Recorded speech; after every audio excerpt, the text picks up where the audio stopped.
दोस्तों, इस धरती पर 165 मिलियन सालों तक डायनासोरों ने राज किया।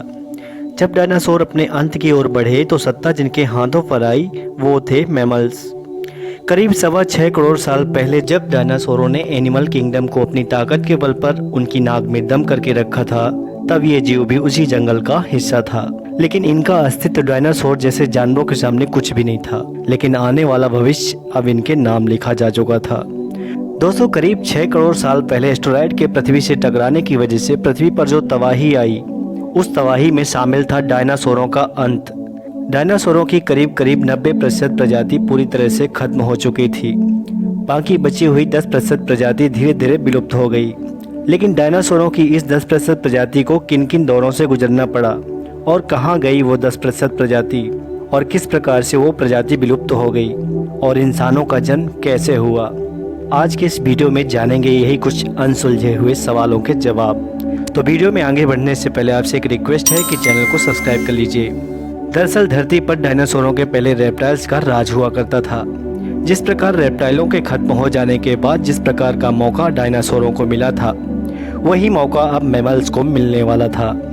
आसान भाषा में कहें तो डायनासोरों के बाद अब धरती के साम्राज्य की कमान डायनासोरों के बाद मैमल्स को मिलने वाली थी। जंगल की दुनिया में मैमल्स वो प्रजाति थी जो डायनासोर के समय से ही अस्तित्व में आ चुकी थी। मैमल्स के आकार की बात करें तो आज के चूहों जितना इनका आकार हुआ करता था। मैमल्स ने खुद को परिस्थितियों में ढाल करके जीना सीख लिया था। जब एक बार फिर धरती में एस्टेरॉयड के टकराने से पुनः एक बार फिर धरती पर महाविनाश का सिलसिला शुरू हुआ, तो ये मैमल्स अपनी 5% प्रजातियों को बचाने में फिर से सफल रहे। दरअसल डायनासोरों के अंत का सबसे बड़ा कारण बना उनका ये बड़ा भारी भरकम शरीर। डायनासोरों का आकार ही उनका सबसे बड़ा दुश्मन बन गया। दरअसल दोबारा फिर से एस्टेरॉयड के टकराने के कारण पृथ्वी पर जब गर्मी इतनी ज़्यादा बढ़ गई, तो इस गर्मी से खुद को बचाव करने के लिए मैमल्स ने ज़मीन के अंदर रहने का एक रास्ता खोजा और वे ज़मीन के अंदर रहने लगे और वे अपना भोजन छोटे मोटे कीड़े मकोड़े खा करके पूरा करने लगे। लेकिन इस समय वातावरण में हो रहे बदलाव पूरी तरह से जानवरों को तिल तिल करके मार रहा था। एस्टेरॉयड के टकराने के कारण गर्मी और धूल के बादलों ने पृथ्वी पर वातावरण को पूरी तरह से ढक लिया था। जब धरती पर सूरज की रोशनी तक नहीं पहुंच पा रही थी, लेकिन सतह पर मौजूद हीट की वजह से बहुत सारे जानवर मारे जा चुके थे। कई सालों तक ये सिलसिला जारी रहा।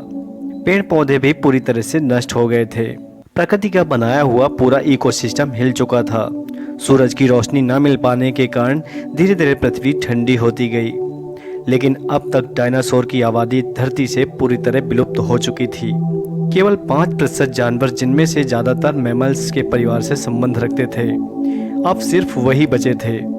महाप्रलय के थम जाने के बाद धूल के कणों का छटना शुरू हुआ और एक बार फिर वातावरण सामान्य होना शुरू हो गया। पृथ्वी पर इकोसिस्टम फिर से अपने पुराने फेज में आने लगा। इस दौर में मैमल्स की प्रजाति केवल 5% तक सीमित थी। लेकिन एडेप्टिव रेडिएशन के चलते मैमल्स इन्वॉल्व होना शुरू हो गए और इनमें से कई नई प्रजातियों ने जन्म लेना शुरू किया। इस प्रकार से लगभग 5.5 करोड़ साल पहले बंदरों ने जन्म लिया। आपको बता दें कि शुरुआती बंदरों की शारीरिक बनावट आज के बंदरों से काफी अलग थी। इनके मुख पर आंखें आगे की ओर थीं और शरीर छोटा था। लेकिन ये शारीरिक बनावट ज्यादा समय तक एक जैसी नहीं रहने वाली थी। ये शारीरिक बनावट कुछ टाइम पीरियड के लिए थी और इनके शरीर पर काफी बदलाव आया।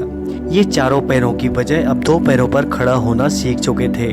खैर, इसके अलावा एवोल्यूशन धरती पर मौजूद पेड़ पौधों और वातावरण में भी हो रहा था। वह पूरी तरह एक नॉर्मल फॉर्म में आ चुके थे और धरती का तापमान भी 24 डिग्री सेल्सियस तक पहुंच चुका था। करीब 4.5 करोड़ साल पहले बदलाव के चलते ही हमारे दिन 24 घंटे के हो गए थे। इसके साथ ही पृथ्वी की टेक्टोनिक प्लेट्स में हलचल हुई। पृथ्वी का एक नया खेल शुरू होना अभी बाकी था। जब टेक्टोनिक प्लेट एशिया से आ मिली, तब हिमालय जैसे पर्वत श्रृंखला का निर्माण हुआ, जिसके चलते उत्तर में भारत की भौगोलिक स्थिति बदल गई। इसके साथ ही मौसम के पैटर्न में भी भारी बदलाव आया। इस टकराव के चलते दुनिया के सबसे बड़े माउंट एवरेस्ट का भी निर्माण हुआ। इसके निर्माण के साथ ही ये तय हो गया कि आने वाले भविष्य में भारत में कई बड़ी नदियों का निर्माण होने वाला है। जहां एक तरफ धरती के हर छोर पर विकास शुरू हो चुका था, वहीं दूसरी तरफ एवोल्यूशन की हाल में जानवर भी अपने आप को काफ़ी हद तक बदल रहे थे।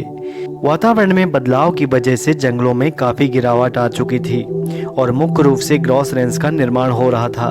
उधर जानवर भी घास के मैदानों में रहने के लिए सेट हो रहे थे और साथ ही साथ नई प्रजातियों का विकास भी हो रहा था। ग्रासलैंड में अपना दबदबा बनाने की कोशिश कर रहे थे। पुराने मैमल्स में भले ही दूसरे जानवरों को मारकर खाने की क्षमता नहीं थी, लेकिन अब विकसित मैमल्स ने दूसरे जानवरों का शिकार करके उन्हें मार गिराने की ताकत विकसित कर ली थी और वे दूसरे जानवरों पर अपना दबदबा बनाने में कामयाब हो रहे थे। 1 करोड़ साल पहले धरती अपने उस स्वरूप में आ चुकी थी जैसे कि वो आज हमें दिखाई देती है। वातावरण से लेकर के पेड़ पौधों तक सब अपने फुली इन्वॉल्व रूप में आने लगे थे। धरती पर सब कुछ था, लेकिन अब भी एक प्रजाति थी जो धरती से गायब थी। वो प्रजाति आने वाले भविष्य में पृथ्वी के इतिहास को बदलने वाली थी। जी हाँ, अतिथि इंसानों के लगभग 40 साल पहले पृथ्वी पर एक बहुत बड़ी हलचल फिर से हुई। इस हलचल के कारण कई पर्वत श्रृंखलाओं का निर्माण हुआ, जिसके कारण पृथ्वी का भौगोलिक स्वरूप ही बदल गया। अब इस स्वरूप के बदलते ही मौसमी हवाएं भी बदल गईं। वहीं मौजूद जंगल में हवा का प्रवाह कम हो गया, जिससे मौसमी हवा नहीं पहुंच पाई और नमी की कमी से जंगलों ने सूखना शुरू कर दिया। बारिश न होने की वजह से अफ्रीका का वो क्षेत्र काफ़ी ड्राई हो गया, लेकिन इस जंगल में रहने वाले जानवरों ने हार नहीं मानी। अफ्रीका के इसी जंगलों में रहते थे पिरोलोथोफिकस, जो आगे चल करके हमारे पूर्वज कहलाए। पेड़ों पर रहने वाले ये बंदर एक टहनी से दूसरे टहनी पर जाने के लिए अपने हाथों का सहारा लेते थे। ये भारी भरकम होने की वजह से उछल कूद नहीं कर पाते थे और कभी कभी पेड़ों पर 2 पैरों पर खड़े भी हो जाते थे। हालांकि अभी तक जमीन पर चल पाना इनके लिए बहुत ही मुश्किल था, लेकिन इनमें खड़े होने की क्षमता पहले से ही विकसित हो चुकी थी।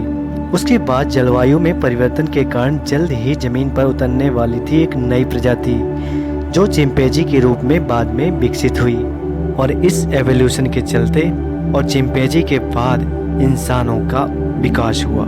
चिंपैंजी के रूप में एक प्रजाति का विकास हुआ। इंसान बनने के लिए विकसित हो गई थी ये प्रजाति। इन्होंने अपने विस्तार के लिए पेड़ों से निकल करके जमीन का रुख अपनाया। वे पहले से ही भोजन और एक नए घर की तलाश में पेड़ों से उतरकर जमीन पर आए।